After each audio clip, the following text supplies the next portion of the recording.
Today I've got Mark Mayfield with me, and we're going to talk about PFA and the 401k plans. We're going to start off with just a little bit of an update as far as contributions limits go for 2026. So if you'd love to touch on that, I'd love to hear. New contribution limits for 2026. If you're under the age of 50, 24,500 is the maximum amount that you can do yourself into the plan. If your plan allows for like the mega backdoor Roth, there's the ability to do more. That would be another conversation. But and then if you're over the age of 50, there's the catch-up contribution of 8,000. New this year, part of the Secure Act that changed, that's kind of been phased out or rolled out here over the last few years. If you're age 50, you're eligible for the $8,000 catch-up. If your income was over 150,000 last year, or you expect that your income is going to be over 150,000 this year, those catch-up contributions have to be made on a Roth basis. So no longer able to make those catch-ups on a pre-tax basis like you had been able to before. But that's really the only major Secure Act change, I think, this year.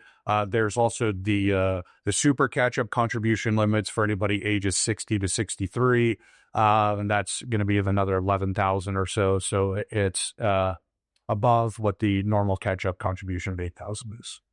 Over the last several years, you've started to work with a lot of business owners here in town and throughout the state at administering 401k plans. What does that mean for some business owner that might be looking for somebody with help on 401k? So how we've kind of got our foot into the 401k business is really we discovered in working with our clients, individual clients, and kind of reviewing their employer 401ks is we've just kind of noticed some deficiencies, right? There's a lack of education. Maybe there's some fund lineup, a fund lineup that hasn't been properly updated or changed. And the key thing to know if you're the employer and you're looking at this is you bear all the fiduciary responsibility on that, right? So if your fund lineup isn't up to date, hasn't been reviewed, if you're offering high expense funds and you don't have a low cost index option, if you don't have all the asset classes as part of the fund lineup, those are just a few to mention, but those are all that grounds for a participant to file a lawsuit against the employer. Now, locally, I don't think we've really ever seen that, but you see it almost daily. We get emails come across, specifically me, just because I'm much in tune with that part of the industry.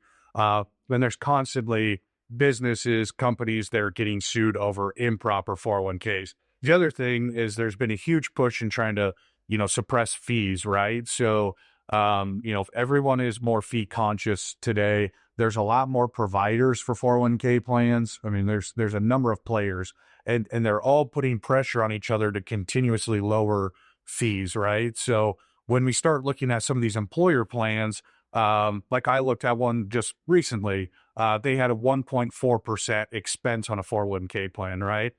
To put that in perspective, I think the industry average now this also varies on the number of participants and plan size, but the average is well under 1%. So that was a plan that was set up many, many moons ago. It just hadn't been reviewed. And it's very easy to tell the plans that haven't had much oversight because they have old plan documents. There's deficiencies in the fund lineup and various things. So when we see that, it's important that businesses understand that they're really taking on a lot of risk at that. And so we've done a lot of plan benchmarking. That's working with businesses that we do not manage their 401k. But part of the benchmarking is it's really a multifaceted process. It's looking at your fees. Okay, so how much fees are your participants paying? Based off of a plan of your size, how does that compare to the industry as a whole? And then you can also get much more specific. So if you're a medical practice, we can look at how does your plan compare to other medical practices across the country of similar size, number of participants, number of plan assets, just to make sure you're getting the best bang for your buck. We're also looking at fund lineup. So that's again, the investments? Do you have enough investment options within the plan? And what are the expenses of those, right? Do you have active and index options available? Target date funds are usually the default investment option. So when we see deficiencies, those are based every 5 years. So if I get a plan right now and I look and say, okay, the last target date fund that was added is 2055. Well, I think we're all the way up to 2075 in target date funds. So clearly that plan hasn't been updated for a number of years, and that's a deficiency. We also look at participation rates when we do benchmarking. So as a business, how many participants are taking advantage of the benefit that you're providing? And a lot of times what that comes back to is there's usually a couple of reasons. One, younger participants aren't educated on the importance of starting to save early. So if you have low participation, that may be the main driver, right? They just don't know what they don't know. So having somebody there to educate them on the importance of starting, even if it's just, even if they can't do the full match, something is better than nothing, right? So part of the benchmarking study is that we can look at the participation and figure out that. Otherwise, it might be just something as maybe they're not being contacted and they don't know how to sign up. We run into that with a number of plans. People will call us and say, hey, I just hired on here. I haven't maybe been able to get the forms, or I haven't been able to get in contact with somebody. Can you help, right? There may be a mutual client of ours and work somewhere else. So those are usually the main factors, and we can find all that out through that benchmarking study and then put together from there. It's kind of like putting together a plan, highlighting the red flags in the plan, also looking at plan design with Secure Act 2.0 that were passed 2019, 2021.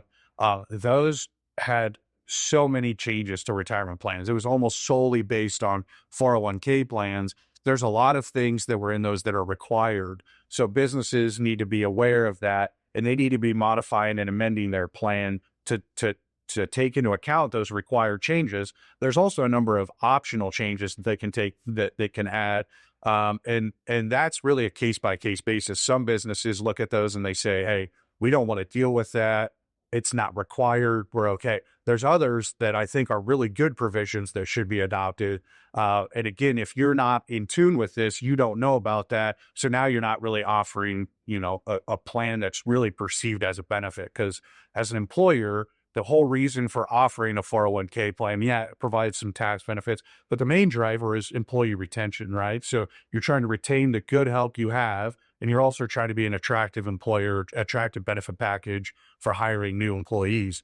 So if you're lacking on that side of things, now all of a sudden that benefit isn't that enticing to your participants and employees.